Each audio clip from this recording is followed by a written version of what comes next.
Assalamualaikum warahmatullahi wabarakatuh.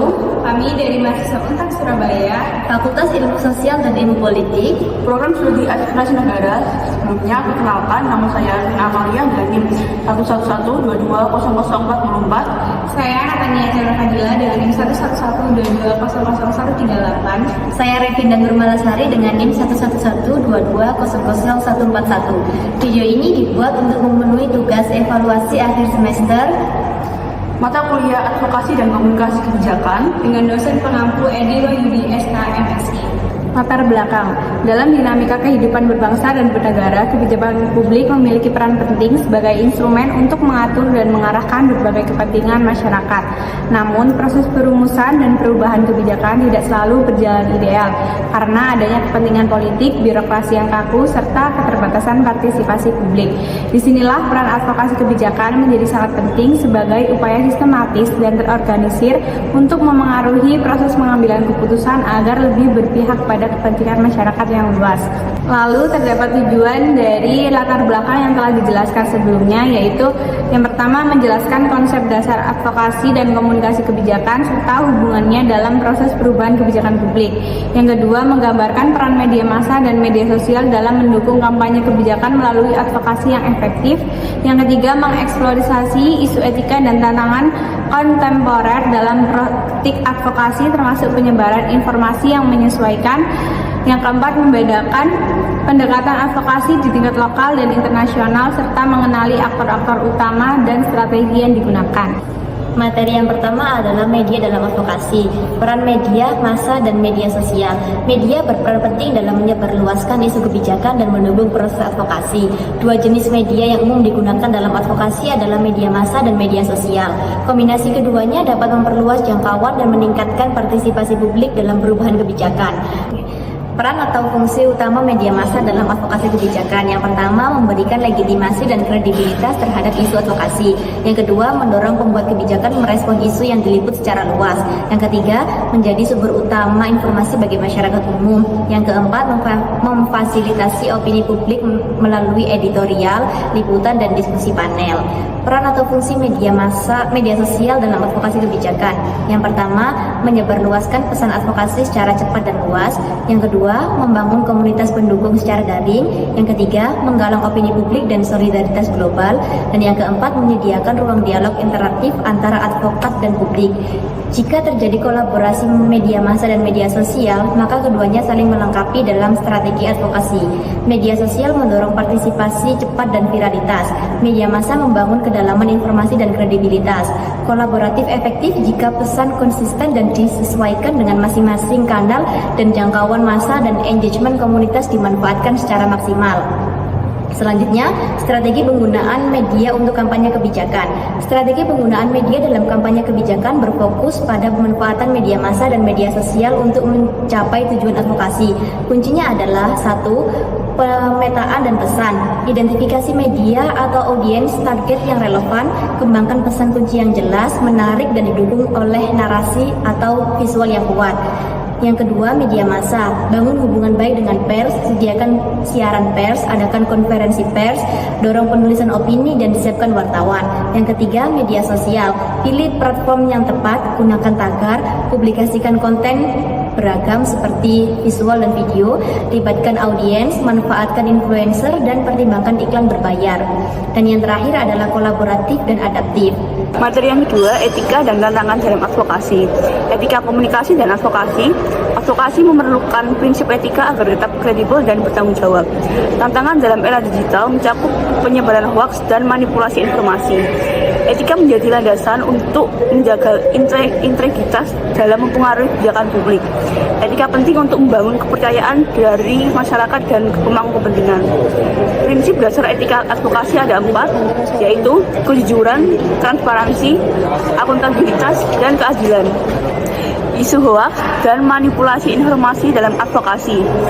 Hoaks adalah informasi palsu yang diberikan dengan tujuan menyesatkan. Maka dari itu penting untuk memverifikasi sumber informasi sebelum disebarkan dalam kampanye advokasi. Hoaks dan manipulasi informasi menjadi tantangan besar dalam era digital. Penguatan literasi media dan verifikasi fakta diperlukan untuk menjaga integritas gerakan advokasi. Advokasi harus mengedepankan kejujuran, transparansi, dan keadilan dalam setiap pesan dan aksinya. Dampak hoax dalam advokasi ada 4. Yang pertama, merusak reputasi gerakan advokasi. Yang kedua, misinformasi publik dan pembuat kebijakan. Yang ketiga, memicu konflik atau perpecahan. Manipulasi informasi dalam advokasi merupakan praktik yang tidak etis dan dapat merusak tujuan mulia dari sebuah kampanye kebijakan. Manipulasi ini terjadi ketika data, fakta, atau narasi diselewengkan untuk membentuk opini publik secara tidak jujur demi keuntungan pihak tertentu. Tujuannya bisa untuk menarik simpati, memperkuat posisi kelompok tertentu, menjatuhkan lawan kebijakan, atau menciptakan tekanan politik yang tidak berdasar. Bentuk-bentuk manipulasi ada 3. Yang pertama, farming menyesatkan. Yang kedua, penggunaan data tanpa konteks. Yang ketiga, edit video atau gambar untuk membentuk opini palsu. Strategi pencegahannya yaitu gunakan data dari sumber kredibel, lakukan cross-check fakta. Yang ketiga, melatih tim komunikasi tentang etika digital. Materi yang ketiga ada advokasi di tingkat lokal dan internasional. Perbedaan pendekatan aktor strategi. Dalam pendekatan advokasi terdapat perbedaan signifikan antara tingkat lokal dan tingkat internasional. Di tingkat lokal, pendekatannya yang digunakan cenderung partisipatif dan berbasis komunitas dengan fokus pada isu-isu spesifik yang memiliki dampak langsung terhadap masyarakat setempat. Pendekatan ini bersifat informal dan dilakukan secara langsung kepada pengambil kebijakan lokal seperti kepala desa atau pemerintah daerah dengan mengedepankan musyawarah serta keterlibatan aktif dari warga. Sementara itu, di tingkat internasional, pendekatannya lebih terstruktur dan kompleks. Fokusnya meliputi isu-isu global seperti hak asasi manusia, perubahan iklim, atau kesehatan dunia, dan biasanya dilakukan melalui kerangka hukum serta institusi internasional. Aktor-aktor yang terlibat dalam advokasi di tingkat lokal antara lain organisasi masyarakat sipil, kader desa, tokoh masyarakat, LSM lokal, mahasiswa akademisi, serta media lokal. Pemerintah daerah dan DPRD juga menjadi bagian penting dalam pengambilan keputusan.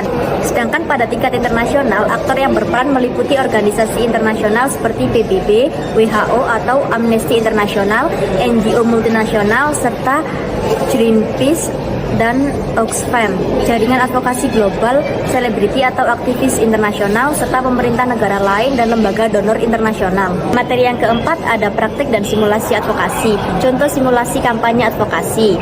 Pemerintah, mahasiswa sebagai kepala desa atau perangkat desa yang menyusun kebijakan pencegahan stunting.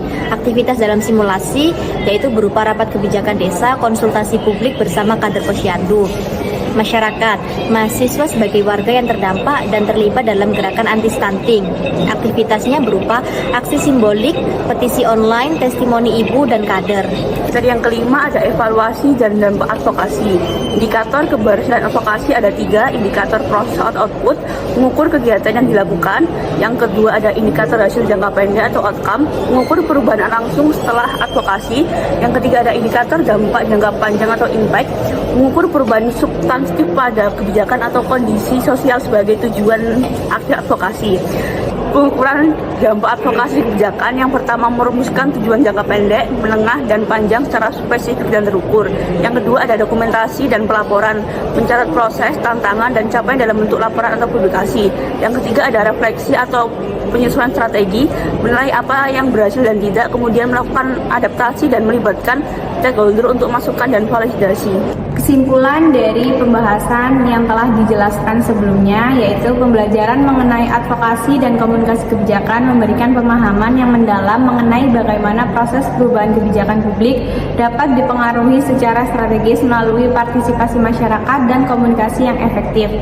Materi yang dipelajari tidak hanya mencakup aspek teoritis, tapi juga praktik konkret melalui simulasi advokasi yang memungkinkan mahasiswa terlibat langsung dalam merancang strategi kampanye, menyusun peran kebijakan, serta memilih media yang tepat untuk mencapai tujuan advokasi. Sekian pemaparan materi dari kelompok kami. Mohon maaf bila ada salah kata saat penyampaian materi. Terima kasih. Wassalamualaikum warahmatullahi wabarakatuh. Dadah.